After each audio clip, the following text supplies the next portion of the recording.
If you find you're unsettled listening today, reach out to a trusted friend or go to tradespodcast.com and click on resources.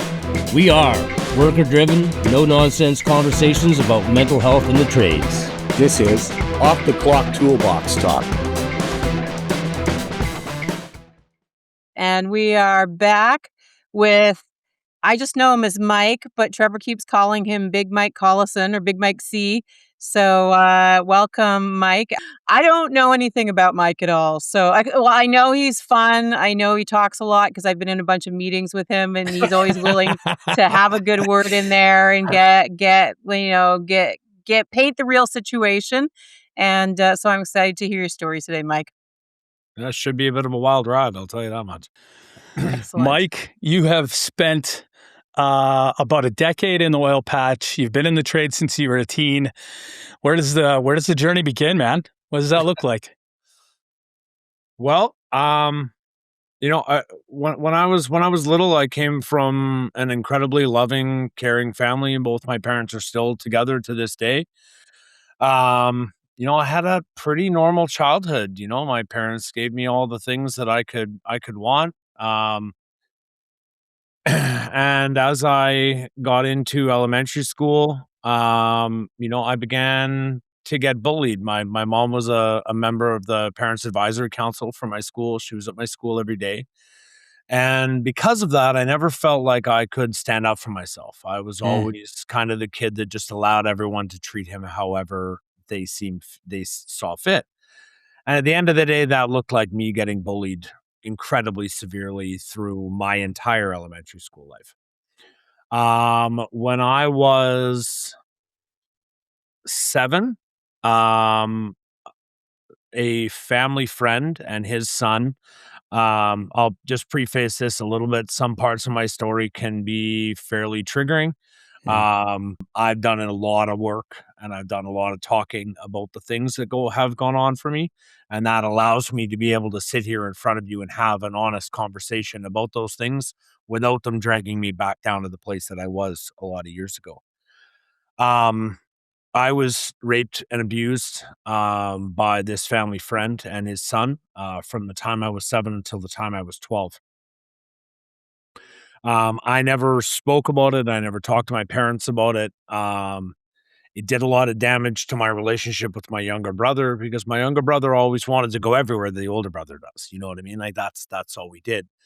But in those moments, even though I didn't know really what was going on, I knew that I didn't necessarily enjoy it, but I knew that the only way that I could protect my little brother was to push him away.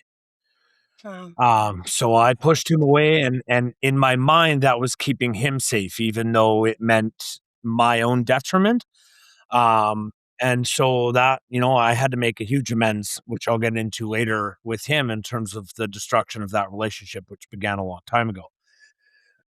So from the time I was 7 until the time I was 12, I went through that. I was bullied mercilessly at school. I was the fat kid. I was the one that everybody made fun of. I was, just basically the whipping boy.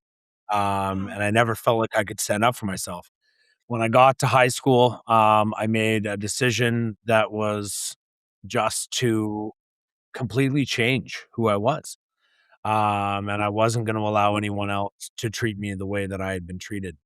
And that meant, becoming a little bit more of a standoffish person, if you will. Through high school, I was still, wasn't necessarily the cool kid, but I started smoking and I started, finding alcohol, which all of a sudden I realized was this great, great thing, which got rid of all that anxiety. I could be this loud, crazy, boisterous person, which took away from everyone looking at like the broken little child that was inside of me. Yeah. So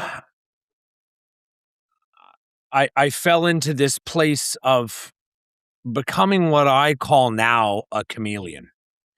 And what I mean by that is I would find a way to fit myself into your life however I felt you needed me to fit. So I would change who I was, how I spoke, what I did, all of those things simply to fit into a group of people because I felt like I didn't fit in anywhere. Fast forward through high school a little bit. I played rugby, I played football, I played baseball, I did, the normal kid things. And then I found as I got closer to graduation, that none of those things really fit with me anymore. I fell away from all my sports. I fell away from those things. I did stick with rugby afterwards simply because it gave me an outlet. I was able to use all of those anger feelings that I had inside of me in something constructive. Um, after graduation from high school, I went to college for a year, and I went and studied criminal justice. When I was in university, I fell in with some people that like to party, and that was my first exposure to hard drugs. I'd smoked pot, I drank, I'd done those kind of things, but it wasn't until after that that I found in my mind, that golden ticket, that thing that just took everything away. I didn't have to feel like I was numb. I could ignore all of the horrible things that had happened to me and just go wild. I went to through my university, I fell into this world, and as I began to get more and more involved in the drugs, the people that I associated with changed. And I was up in a city, up island, doesn't really matter where. And I was at a bar, and there was some very large individuals wearing black leather vests, and somebody talked to me the wrong way. And I told him to F off. And he turned around and punched me right in the face. I grabbed a pool ball off the table and I hit him right across the jaw. And that turned into a massive fallout where I ended up being held against the back of the bar by my scruff of my neck with a knife to my throat. And he told me he was going to kill me. And I just smiled and said, "Let's do it." I said, "At least fight me one-on-one and get rid of these guys." Yeah. And he burst into laughter. Okay. He dragged me into the back room, and he says, "I don't know who you are, but he's like, you must be some kind of fucking crazy." Yeah. That was my introduction into a very, very, very different world. At that point in my life, I had left university. I'd found that drugs were the answer to all of my questions. And all of my aches and pains and worries in my life that could be made better simply by doing that. I fell into dealing. I fell into doing some pretty horrible things. If you were willing to pay me the right amount of money, I was willing to do pretty much anything. Do you think that childhood trauma had something to do with the, like, I don't give a shit sort of like? Yeah, absolutely. I think that going through that left a void inside of me that I didn't know how to fill. I didn't even know that it was a void. Up to that point, I had really done absolutely no acknowledgement that had really even transpired. I was just this violent, angry, depressed, sad individual with no outlet. I had no one to talk to. Like I said earlier, my parents up until maybe a year ago didn't even know that abuse had transpired. Wow. I've And done a your lot of work. neurology just grows or your neurology of your body as a child and a youth growing up just grows up around that. So you don't know any different. Like, I don't think I started figuring out my shit until I was like 40 because Right?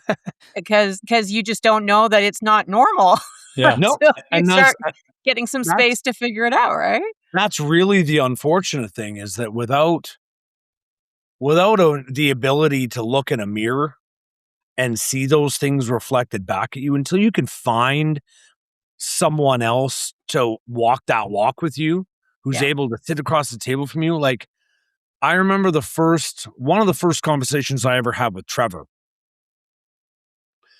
I don't remember what exactly it was that I was going through, but I just recently met him. I'd just come back from treatment, and he sat there and all he did was create space. He didn't ask any questions.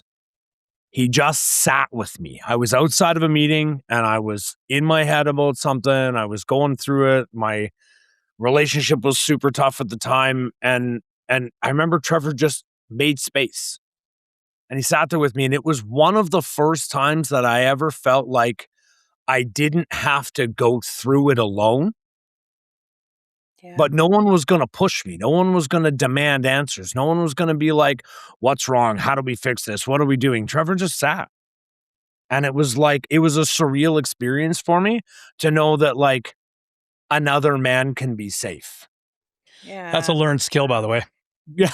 That is But right? going through what I did in terms of that abuse, like my fear level around other men in terms of my ability to trust other bro. men was absolutely negligible. Yeah. Can't even imagine. So Dude.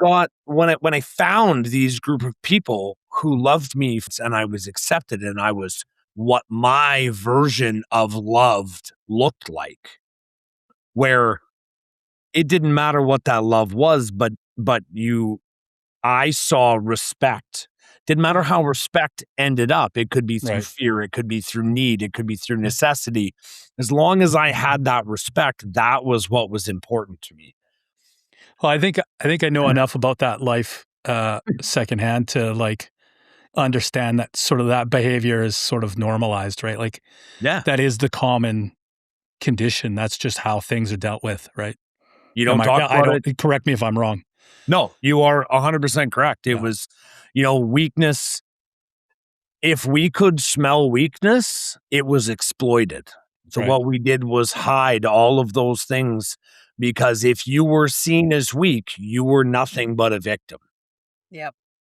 Which is crazy because so much of like, I think in those environments, so much of the human condition, like normal, everyday human condition is seen as like written off as weakness. So it would seem to me that you walk through life, and I guess this is kind of the relatable part for me coming like in construction, which is where you transition to, right? But is like so much of my humanity, who I am as a human being, my thoughts, feelings, that condition is like weakness, and I fear weakness or being seen as weak. 100%. So I have to deny and stuff down so much of who I am, and ultimately, I feel unseen, unheard, unacknowledged, unvalued. I don't see my own self-worth because I'm like a 0.25% of a human being at any given time. Yeah, and and I think that the hardest part about it is like. The hardest part for me now is realizing that like I do have worth. Right. And like sitting in that knowledge of looking back on the life choices that I made and having to sit with the fact that like I matter and that like my life matters and that like the things I'm able to do matter. Looking back on those dark moments of my life, like shit, like I wish I could have seen it 20 years ago. When I fell into that life, in order to do the things that I did, the drugs got harder. Yeah. And they got a lot more. To the point where, I was smoking in excess of probably an 8 ball to a quarter crack a day. I was, smoking heroin to go to sleep. I was just unable to function. I mean, luckily for me, there wasn't anything like fentanyl now back when I'm in that life because I would probably be dead right now. Isn't it crazy? Like I wish we could turn back the clock and have safe drugs like heroin. As horrible as that is to say, you're so right. Jesus. And so when my ex at the time, who I was with during this period of my life, she went to my parents and told them, Mike's got a really bad problem. I'm moving because I can't be in this province anymore. I have family in Saskatchewan, in Saskatoon, and I want him to come with me. How did you feel about that? About your ex? It was gutting. It was horrible. Yeah. It was like, all of my identity, all of my power had been stripped away from me because somebody decided to make a choice for me. Yeah. In that moment, through my parents and through her, I managed to say yes. I managed to say, fine, like I need out of this life. Like at this point, I can see that like I'm really only going to end in a couple of ways here. One's in a casket or one's behind bars.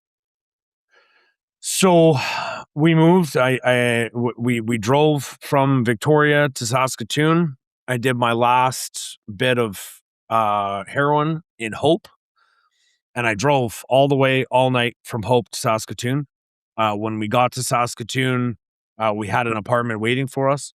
We got into the apartment, and I locked myself in the bottom of this apartment, and detoxed myself alone in a dark room in the corner of a building for, I think it took me almost 3 weeks to detox myself. I had like mat on the floor, detox myself, shook. I don't know if anyone who's listening to this, Trevor, Karen, any of you have an experience with what it's like to be dope sick. I wouldn't wish that on my worst enemy. It is unlike anything that you can describe to someone, and anyone who's never battled addiction and never dealt with opiates, it's not something they can ever wrap their brain around. I detoxed myself in the corner of this apartment for about 3 weeks, until I could manage to stomach food and figure my life out again. And Can I ask how old you were when this was going on? it would have been 2006, so I would have been 21. Oh, so you're young still. Jeez. Yeah. Holy shit. I was 21 at the time because it was 2006, and just So raw I- dog and detox. Yeah. Jeez. it's raw dog detox. Yeah. So after I moved through that, my parents, who are super big believers of me, they're two of the most amazing people in the entire world. But they were like, "Oh, do you want to go to treatment? Do you need this? Do you need that?" And of course, me being the person that I was, I'm like, I don't need help from anyone. I don't trust anyone. The only person I trust is myself, because clearly, as Trevor says all the time, I make great decisions all the time. Exactly. Clearly, where I need to be is in control of my own life. And show me the evidence, right? so yeah. the one word in the program, because I did look at it, and the one word in the 12-step programs was God. Right. And this is where we're going to boil back to the abuse that I went through, because in my mind, how could God allow that kind of abuse to happen to an innocent child? Right. Yeah. How could this person, who I'm supposed to have faith in and believe in, and believe that, you created the world and that you have this all-forgiving, all-encompassing power to help me change my life, but you let me be raped by a 50-year-old man? Right. Yeah. Fuck you. The divine resentment. Right? Like, and it was there till I was almost 40. Right. Well, and for like, that's valid, man. Like, this is not, I hear the same refrain from so many people that were abused as children. Like that, it's a sensitive topic. I mean, I'm not saying anything that nobody doesn't know already, but it's horrible. And the thing that was the toughest for me for a really long time was I felt like I was to blame for it, for allowing it to happen. And that part of the guilt and the shame sat with me for a long time, and it took a lot of work to get rid of that. Yeah. So 100% of kids that are abused and or kids that are taken out of their home and put into care of the province or the state believe it's their fault, even if it has almost nothing to do with them. Kids always believe it's their fault. we don't know any better, right? No. Yeah. No, and that's the horrible part. Adults are right. Adults are always right. Exactly. Right? We trust them. Yeah. Right? That's the thing. That's that whole trust level thing. Is it's like I didn't even know what a healthy relationship looked like up until that point. Everything in my life, and for a long time after that, everything was transactional.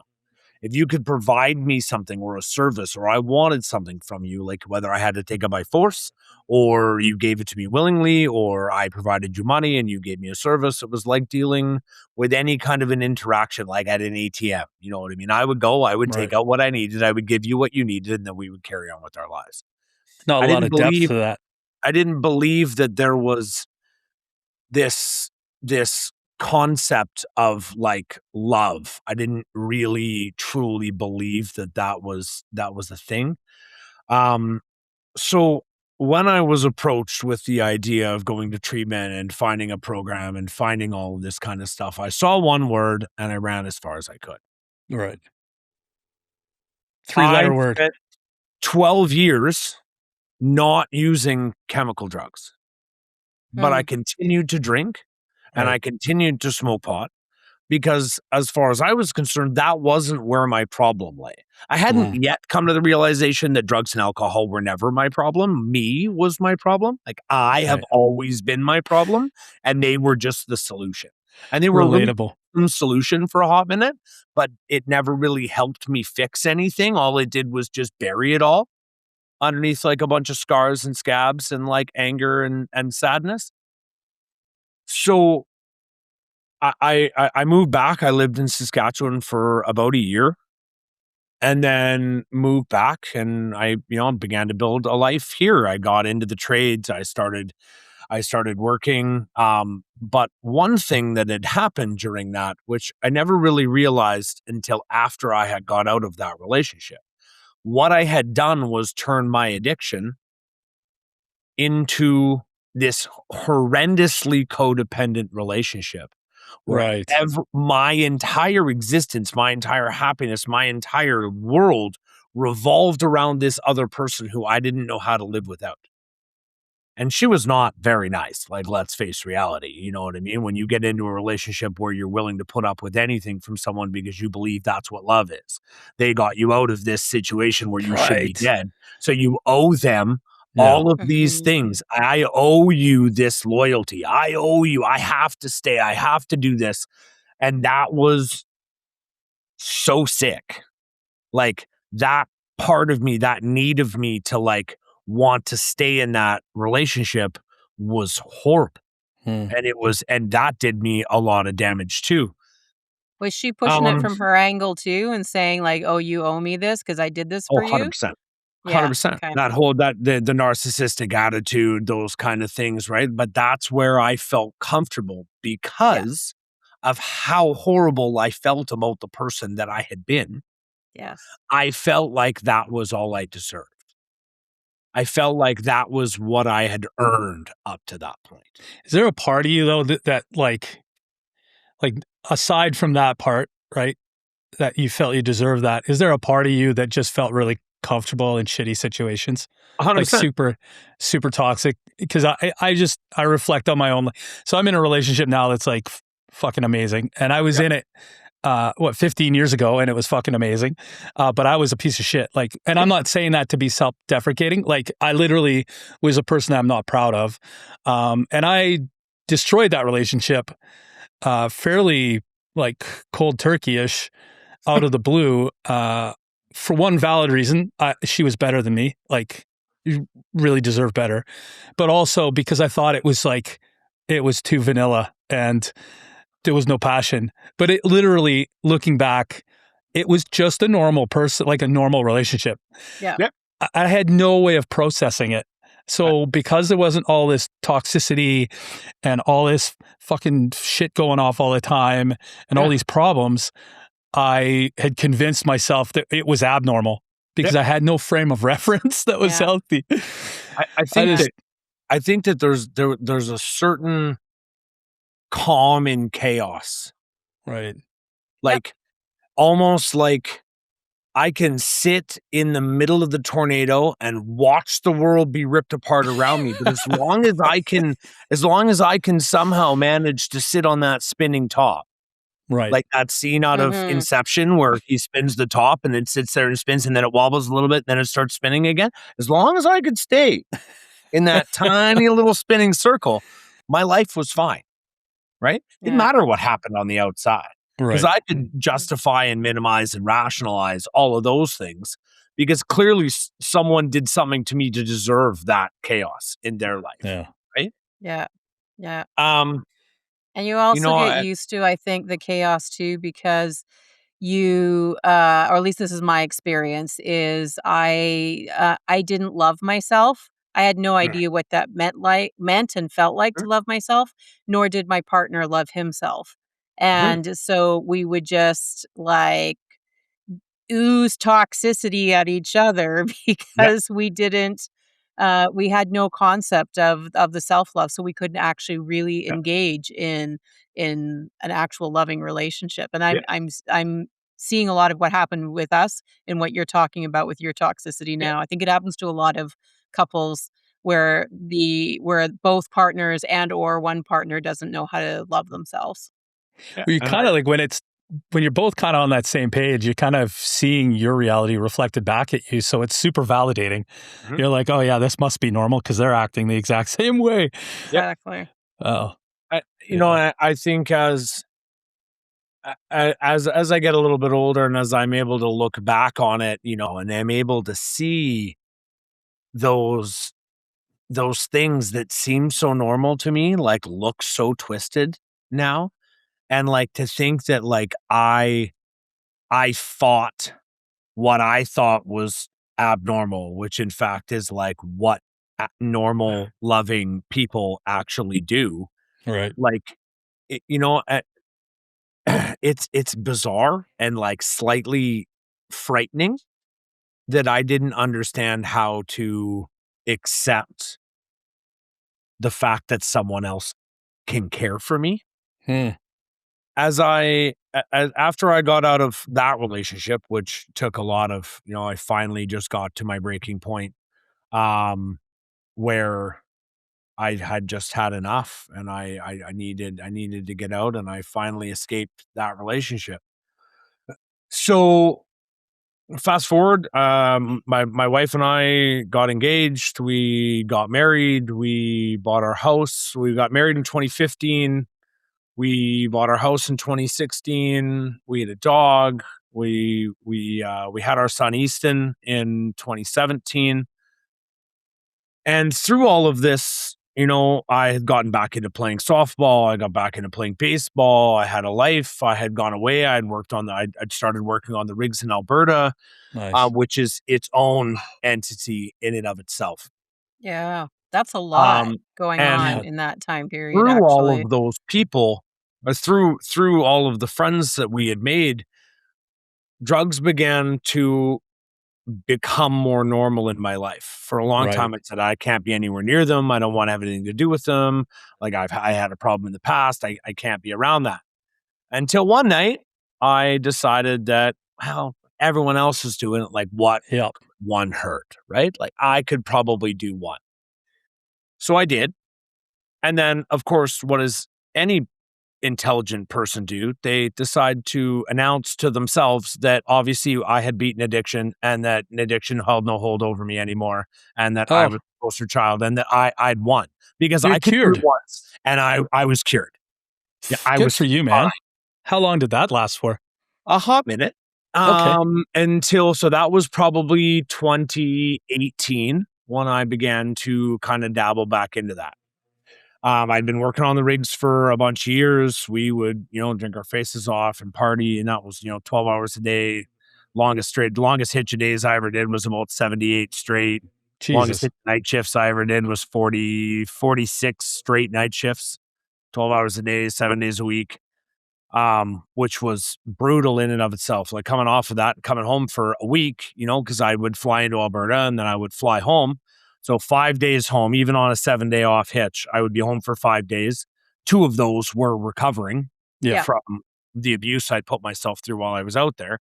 Yeah. And then I'd be back to work. When fast forward a little bit, my son was, I think, 2. So it was 2019. We went away for our friend's 30th birthday. And my parents took our dog, Ramsey, And they had him for the weekend. When we got back, my mom was kind of like, like Ramsey's acting a little bit weird. He didn't really want to eat. Like we put his ground beef in his bowl like we used to spoil him. And he just kind of picked away at it. He didn't really eat. So my wife, Tamara, and I were like, that's super strange. Like, why? I wonder why he would do that. A week later, he was in the veterinary hospital. He'd gotten an incredibly aggressive form of cancer. And he passed away less than a week later after we got home from that.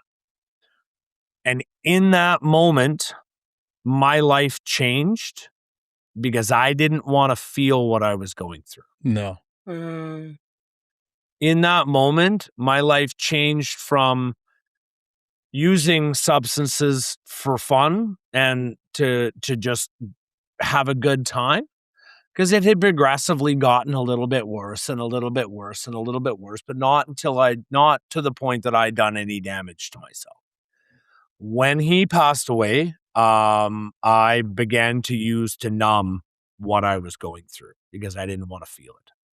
And I used it as an escape. And at that point, I opened the doors back up to addiction. Not that I'd ever really walked away from it, because I never really stopped. I just, in the 12-step program that I'm in, they talk about how we can switch from one to another. We can change our substances, but until we actually walk away and we abstain from all of the mind and mood altering substances, we never really get to where we are. We kind of stop maturing at the age that we start using. And for me, that was 13. Yeah. It's true it's not uncommon. We hear the stories all the time. I mean, guys that use drugs for a whole bunch of their career, and for the most part, to a certain extent, they can't see the negative consequences. They can't see how it was unmanageable. And it's certainly true to my story. I mean, it's still, if I'm not looking for it, there's a lot of my time, like the drugs they didn't seem to be leading the charge, right? Nope. I always had money. The drugs weren't the stupidest thing as I spent money on. Nope. And it's funny when I look back at, my time in the trades and my time on the oil rigs and stuff like that. It's like, it was such an accepted part of life. Totally. It was weird if you didn't. You were the person outside of it. That stigma of like, this person doesn't drink or this person doesn't party. Like, what's wrong with this person? Why would they not do this?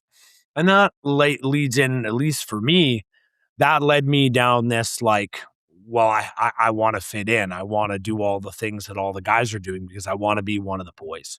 Yeah. Why wouldn't you? They're cool guys. Exactly, right? And all my favorite people are in construction. 100%. Yeah. Also in recovery, though. Yeah. I'm a heck of a lot better human being now that I'm in recovery. I'll tell you. And so after he passed away, I began to use to numb what I was going through. So that was December of 2019. I left the rigs. Well, I guess COVID hit in March of 2020.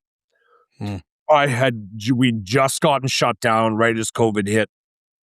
I flew home and then obviously began isolating at home. And the only thing we had to do was to drink and to hang out and to do all those kind of things. We weren't allowed to work for a while, because obviously I didn't have a job after having just left the rigs. I just kind of sat at home and did whatever I wanted to do. And that kind of began this spiral where, I was home. I was happy. I had created this new life for myself, but there was still that usage which had slowly begun to progress, where I got an interview so I was, in my experience in Alberta, I'd ran a high angle rescue team. I'd ran an ERT team. I had done a lot of confined space entry rescue training. So when I went with a resume that looked like it did with all my experience with H2S and confined space, they were like, we want you right now. Right. So initially I had left Alberta thinking, with COVID and stuff like that, thinking I'll be home. I want to be home more. And I was still working 6 or 7 days a week, still working shift work, still working graveyard, still working overnight, still working 12 hours a day. Because we had a really small, super tight core of people that was in safety. And through that, I made some incredible money working. Like, you know what I mean? Like, the money's great there. I was a union member. I got all kinds of perks from all of that kind of stuff. And so fast forward to October of 2022, my mother-in-law all of a sudden stopped responding to my wife. My wife is an absolutely unbelievable human being who cares for people with a passion that I don't even understand. And her mom just stopped responding to her. And she was like, that's kind of weird. Didn't think a whole lot about it. I was working crazy hours. Day went by. She's like, it's kind of weird. She kept kind of messaging. It's kind of strange. Like, mom's not responding to me. Finally, I was working a night shift and she called me and she's like, I don't know what to do. Like, it's been 3 days. Like, I don't know. I'm like, why don't you call in a wellness check? Like, if you're concerned about her that much, like, you should probably call in a wellness check. So she was like, I don't know if I want to do that. I don't know if I want to do that. I'm like, you need an answer here. Like, there's no way that we can do this. So finally she agrees to call in a wellness check. She calls and ends up getting the call back that her mom was found deceased in her apartment. And she passed away from a fentanyl overdose. Oh, Jesus. Man, that's terrible. And at this point in my life, my addiction had progressed right to a point of me knowing that I was in trouble. Right. And in that moment after that, I was so blown in addiction that I was completely unable to be present for her. Yeah. I wasn't able to help. I was so stuck in that, like, how do I hide what's going on for me? How do I do this? How do I lie? How do I manipulate? How do I figure out what's going on? Like, I was not a good person for a reason. No, well, we have to. I mean, that's... I lied. I manipulated. I wasn't faithful all the time. I did all these different things that, my addiction leads me to. Like, my addiction isn't only drugs and alcohol. Right. It's the behaviors that go along with the drugs and alcohol. If I can find something that can make me feel better in a moment, when I don't do the work on myself and when I'm not willing to, like, take a look at what's going on for me, those behaviors aren't going to be there. I don't need drugs and alcohol to burn my life to the ground, especially now. I just need a few moments alone in my own thoughts without running it by the men that I have in my life, like Trevor, who's able to look at me in the face and say, well, like, that laugh right there. When he does that, he stares at you in the face afterwards and he goes, have you listened to the things that are coming out of your mouth right now? Like, have you sat in a mirror and said them to yourself? Because you sound kind of ridiculous. Hey, anybody that's got meaning, I believe anybody that's got meaningful recovery has those people in their life, and they're a blessing. 100% you are a blessing in mine. I will tell you that much. So I told myself in those moments that, like, after she passed away, that I was going to quit. I was going to stop. I wasn't going to pick up. I was going to change. I was going to get my shit together. And I couldn't.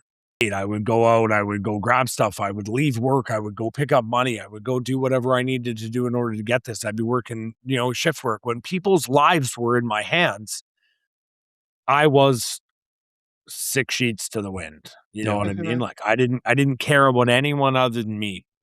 It's impossible to. It's impossible to. And that's the center of this disease is self-centeredness. You know what I mean? But also, if I look at my addiction through a project management lens, that's fucking genius, man. I had shit coordinated. Right? Like, it looking back, I'm super ashamed of myself, but also super impressed with... I could juggle a lot of things. Oh my God. And get my stuff and get it on time. Oh, 100%. Man. if I could put 25% of that effort into my recovery, right? Imagine how far I can go. It's going to be okay. So that was October of 2022.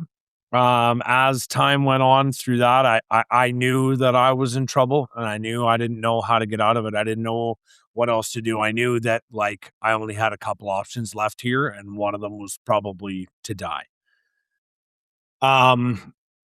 As her mom's celebration of life came up, and I was just an absolute mess, like trying to come to grips with the fact of like going to a celebration of life for somebody who had passed away from an overdose, and like I could be next, I should be next, it should have been me.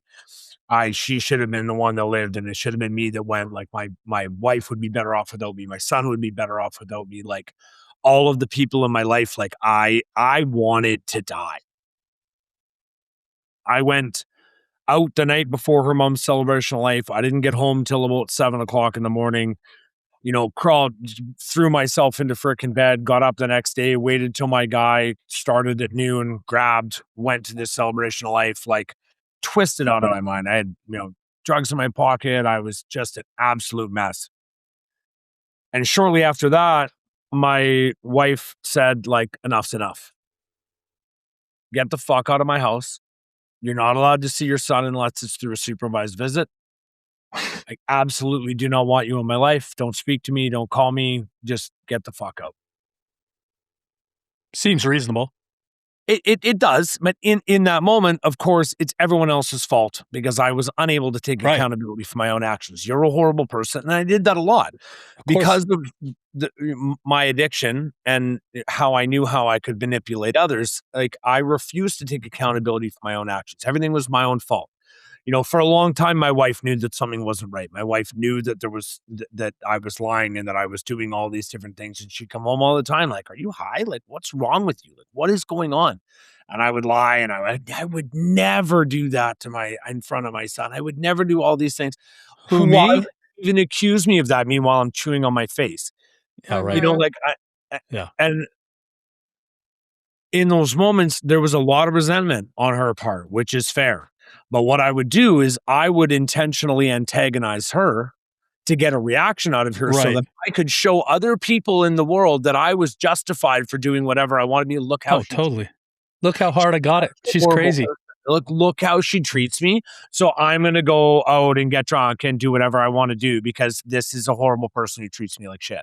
When in reality, 101. The way she's treating me is a direct correlation of my own actions, which I was, of course, I refused to acknowledge. For me, I had a year before I went to treatment, I had a diagnosis of depression. Yep. And so I was able to like all the symptoms of my drug use. I was able to just, oh, I'm sorry. It's depression. I got to stay home. I can't come out. I can't work today. It's depression. I just, anything, anytime I was weird, it was depression. It was 100%. The depression. Right. It's just, I have allergies. Right. Yes. High pollen count. High pollen count in the middle of winter. And so after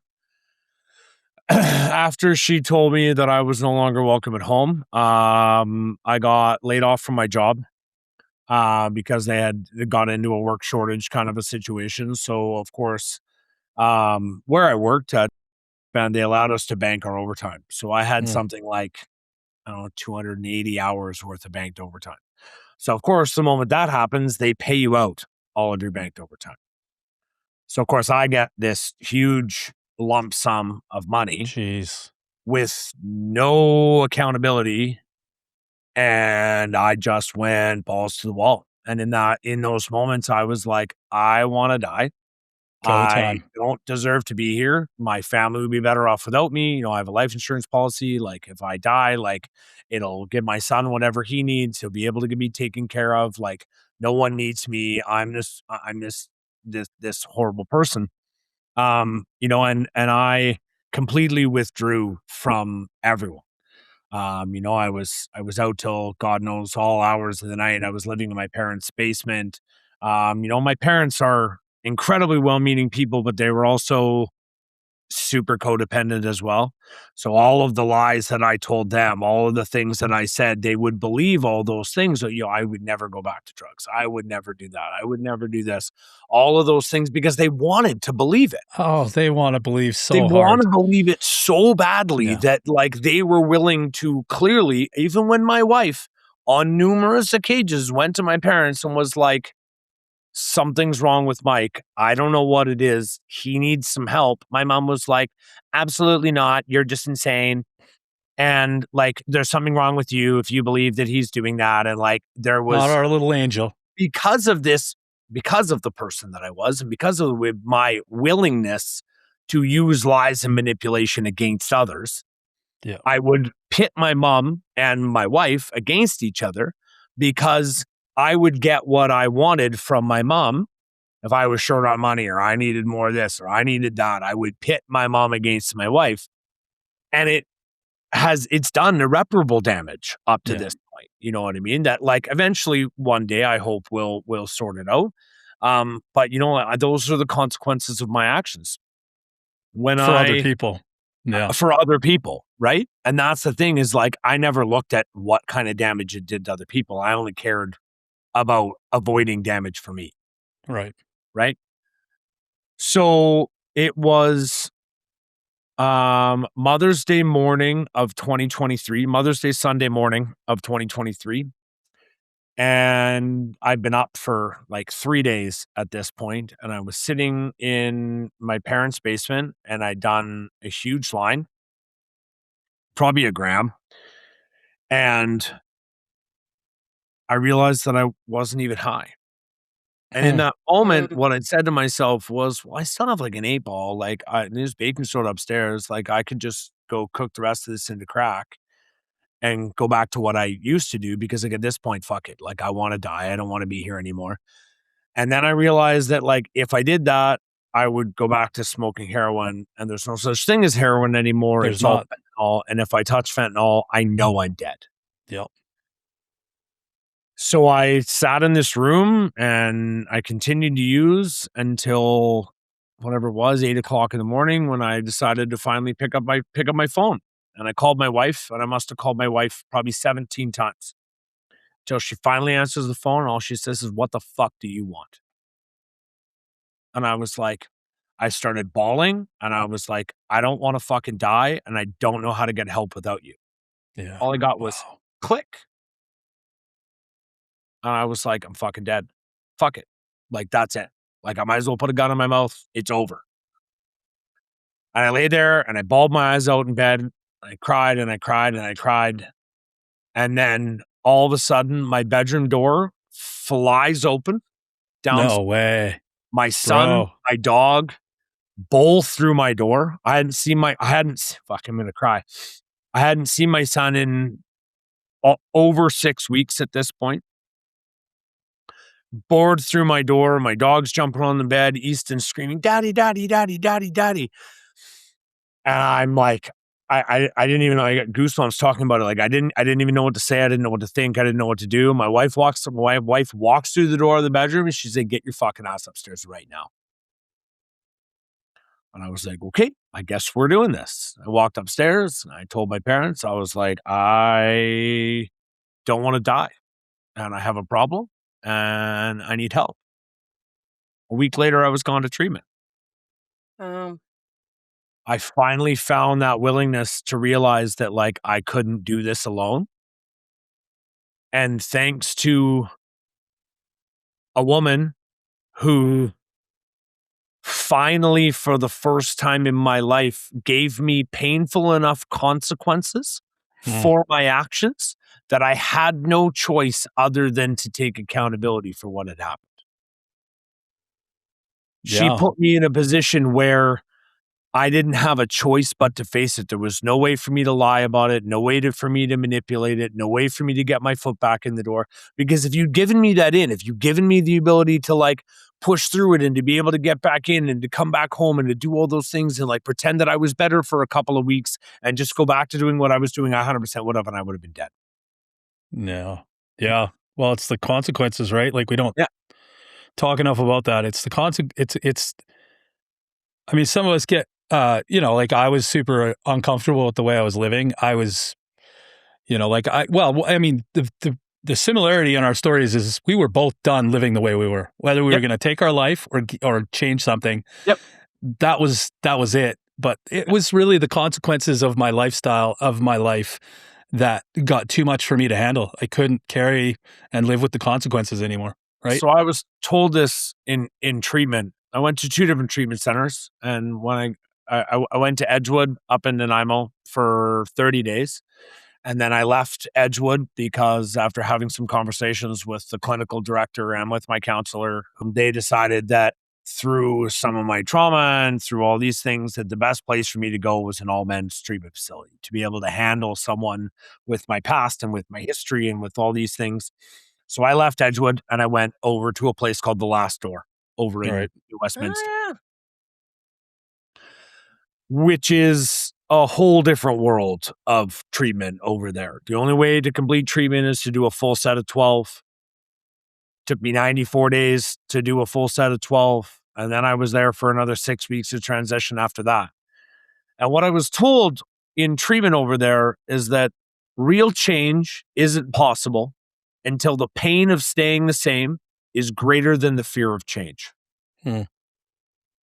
And that has stuck with me. Because the pain of living the way that I wasn't enough. It wasn't until I had actual real life consequences for the things that I'd done and the choices that I had made that I became even closely resembling willing to do the work. It took a lot of work. My wife didn't, after that Sunday, I saw her one more time, which was the night before I left for treatment. We had dinner, we kind of, tried to reconnect a little bit, but she was and still is going through her own recovery process and her own healing and her own experience to get to a point of even allowing me back into her home, which, took a lot of work in and of itself. I don't know if I could have done it if the shoe was on the other foot. Yeah. I don't know how I got to a place of deserving the woman that loves me, because she could love me when I didn't love myself, because I hated myself. Yeah. Treatment's definitely a part of my story, and it took a lot of hard work and a lot of dedication and a lot of really painful things that I had to go through while I was there. A lot of looking in the mirror and realizing I have always been the problem. Yeah. And the drugs and alcohol were just my solution to it, because I didn't want to face the things that had gone on. When I got to treatment over there, I was sitting at a table, and my caseworker, who had been, he's a fantastic human being. His name's Alex. And he'd been to treatment 17 times before he got it. And he was sitting in a chair across from me, and he says, "Well, what the fuck's your deal?" And I was like, "Well, I don't trust men." And Alex is like, "That's a fucking you problem." I said, "You want to know?" He's like, "You want to know how you trust again? You do it. I can't guarantee you nobody's ever going to hurt you again, but I can guarantee you will never know if you don't try." And the people that hurt you, that's a reflection of them, not of you. Yeah. And if you can't get to a point where you're willing to let your walls down and let people in, you're going to continue to make the same horrible life choice behaviors that you do, because that's all you know. And until you're willing to realize that you don't know shit about shit, nothing's ever going to change. Yeah. The only thing you need to change is everything. I thank that place from the bottom of my heart for helping save my life. I mean, at the end of the day, a lot of it comes down to the work that I've done since I went through that. But without that ability to get to a point of being willing to get told to sit down and shut up, take the cotton out of your ears and put it in your mouth, No one wants to hear you speak for a couple of weeks. You've done enough years. Because, like, I mean, anyone who knows me, Trevor knows me, Karen, you know me, I do love to talk. Yeah. You got a good voice. Yeah, You got a good voice. it's a good thing, but in that particular situation, it's not. Like, Yeah, I'm just because thinking, with you, like, I know for myself, it was learning how to trust myself. But when you're first doing your work and you're first coming off the substances, you can't trust yourself. So, and you don't even know yourself to trust yourself. Nope. So There's certainly no evidence to support no. the idea of Yes. trusting yourself, right? Like, Yeah. So My you best have thinking ended in bed-based treatment. Like, Yeah, it's right. probably not a great idea to listen to me. exactly. But But you have to get to know yourself, and that's such a like that you spend your whole life doing that, and suddenly that gets compacted into a couple of weeks.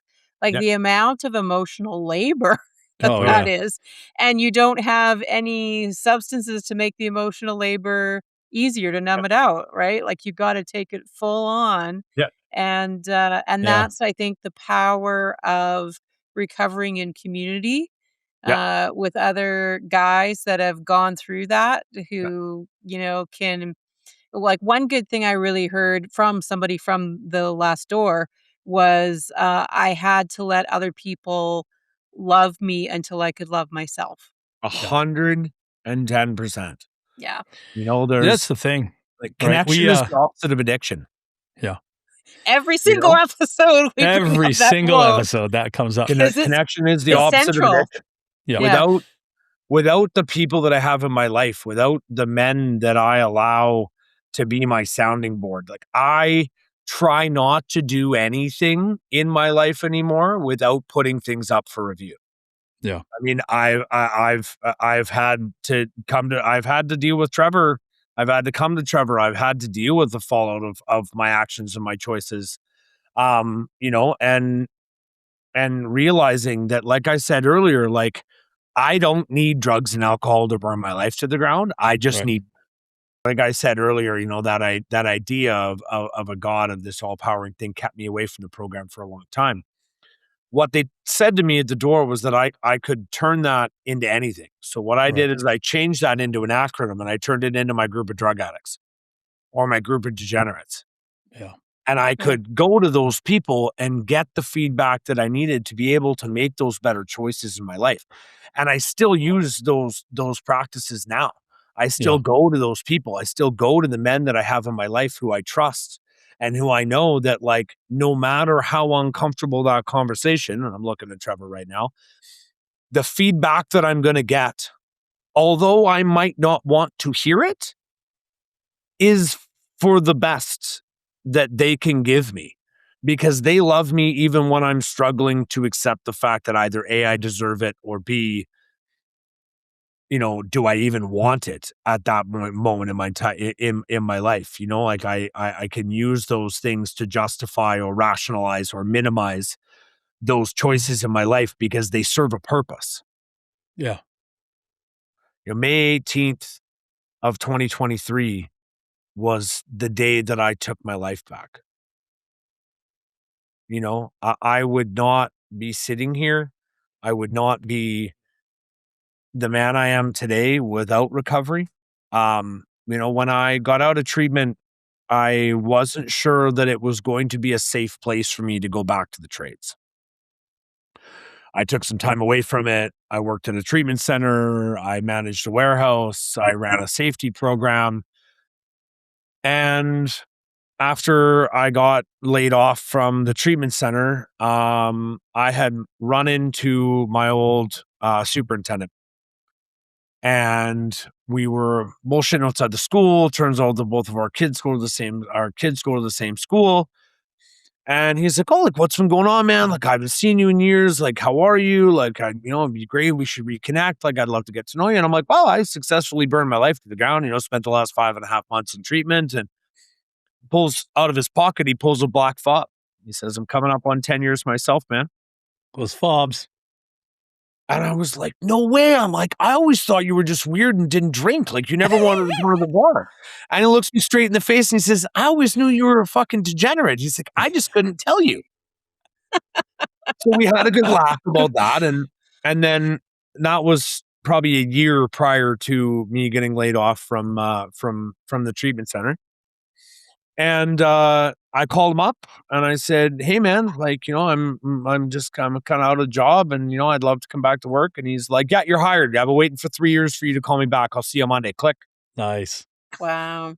And I've found myself on a crew of guys that, for the most part, they don't use. Nobody drinks at work. Nobody drinks. Nobody's a heavy partier. Nobody does anything crazy. Like, sure, some of the younger kids, they go out and have a little bit of fun on a weekend, but like nobody's bringing beers to work in their work trucks. Nobody's sitting there doing all of the things that like were just so normal practice. And I was like, I don't know if I could go back to this. Like, how do I fit myself, this new version of me?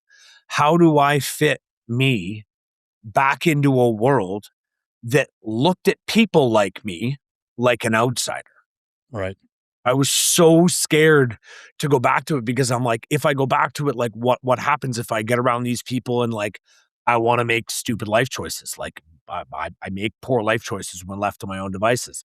What happens when we're on a Friday and we're sitting at the yard and I co-sign having one beer with the boys? I don't know what I could do with that. I know where that would lead me and I wanted to avoid that. And I was so scared that I was going to do that I tried to keep myself away from it. But being back at it, being able to do what I love and what I'm good at has been such a blessing. I didn't realize that there was this work-shaped hole inside of me that I didn't know how to fill. I was trying to fill it with all these other things. It was the same kind of thing with addiction. I was trying to fill this love of the trades that I have, and for the people around me, and that camaraderie and that love and that like, yeah, we're horrible to each other. Yeah, we talk shit. Yeah, we're mean to each other. But like, I'm only mean to you because I love you. Yeah. Right. In like the most constructive kind of way, like it's that bond between us that allows us to treat each other like that, but know that like I treat you that way because I love you. Yeah. And it's been such a blessing, and it's just truly an unbelievable experience to be able to sit here and share this story with you guys. To know that I survived it. Yeah. Somehow, yeah, man. some way, and to be able to be involved in this podcast and be able to be involved in some of the things that the three of us are working on has been life-changing for me. Yep. Step 12 in the program talks about our ability to give back to those still suffering. And me, slightly differently than some other people, I've actually been able to live what we're trying to build here in terms of the connection that between Trevor and I made. I've managed to get someone else into my place of work, and we're able to land him on steady feet and get him back to doing what he loves, and being able to see what this Muster Point program is going to be able to do in the long run has been unbelievable. Any Well, questions? man, I'll tell you, that guy you referred to is going to be a guest next season. Like, you can count on that. Yeah. He keeps doing the work and keeps his head up and stays on task. He's got a bright future, just like all of us do. And, thank you, Mike, for doing the work, buddy. Cause I know enough of your story to know it hasn't been easy, like for a lot of us. And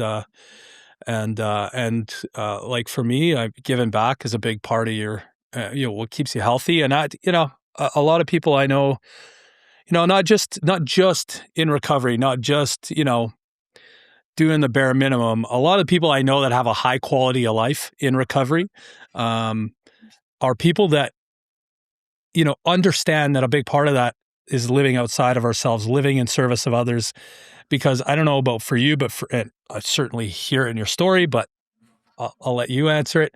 For me, my addiction was very selfish. Like it was a very selfish way of life. I put myself first and my needs, how I was feeling, my pain, all that. So, living in service and trying to help others. And it comes from a place of genuinely caring now, because I care about something other than myself. I have the capacity to do that. But also, man, like I love the industry. I love the skilled trades. What a life it's given me. I've been able to do so much and achieve so much and own so many trucks I couldn't afford and have so many, you know what I mean? Like, they are shiny and pretty, aren't they? Yeah, but I've been able to have so much fun digging such amazing, dark depths of debt and creditors, and none of that would have been possible without the trades, man. I had a good time. I've had a great life, despite all the pain and stuff, but I love these guys, and I don't want to see them dying anymore, because I can see how much my life has changed. Yeah. I'm a bit of a daydreamer. I think it's possible for anybody. I think everybody could get not what I have, but how I feel. 100%. Right? Like I think it's possible for everybody, and to go from the pain I went through and the suffering I caused myself and other people to the place I'm at now, where I've made those amends. I am either working on or I have built new bridges to people. Man, like why wouldn't I want that for everybody? Why wouldn't you guys? This has been fantastic. I sense, Karen, you might agree this might be a 2-part episode. It could be. It could be. There's a lot in here. There's a lot in here. And Mike, I don't know if people hate us for the 2-part episodes or not. But I don't know. It's not a question I'm going to ask, though, selfishly. Like you kind of get what we give you. Yeah. You're welcome. 100%. But Mike, we don't get to choose anymore. We just have to take what's given. This is a property of surrender, Trevor. We just need to surrender to the process. There will be editing involved. And so, I want guests to know that, like, we will preserve as much as we can meaningfully, maybe a 2-part episode or whatever, but there's always some casualties. Man, I really appreciate you doing this, buddy. You're a good man. I know your heart's in it. And full transparency, you're a guy that's contributing to Muster Point, the bigger picture, like this program. And this is kind of, one of the pathways for our peer supporters, to step up into those roles as the program, the organization unfolds, and we start really making the impact. And I'm excited to share like some of the stories of the people we support too, and how they turn their lives around, because it's gonna be fucking amazing. Yeah, it is hard. Yes, much gratitude. Thank you, Mike. Thanks you guys so much for the opportunity. I'd love to maybe see you guys again someday. Yeah, we're excited to keep working together. You happen to be in Trevor's house at this moment, so you'll probably see him again today. Should see you one last time while I kick you out of my house. Hopefully he's not kicked out again. I mean, I haven't been kicked out of an establishment in at least. Off the Clock Toolbox Talk is produced by Karen Jansen, Trevor Botkin, and our steering committee of men in the trades on the traditional, ancestral, and unceded territory of the Coast Salish peoples. The content of this podcast is conversation between people with living experience and should not be taken as professional advice. For more information, visit tradespodcast.com.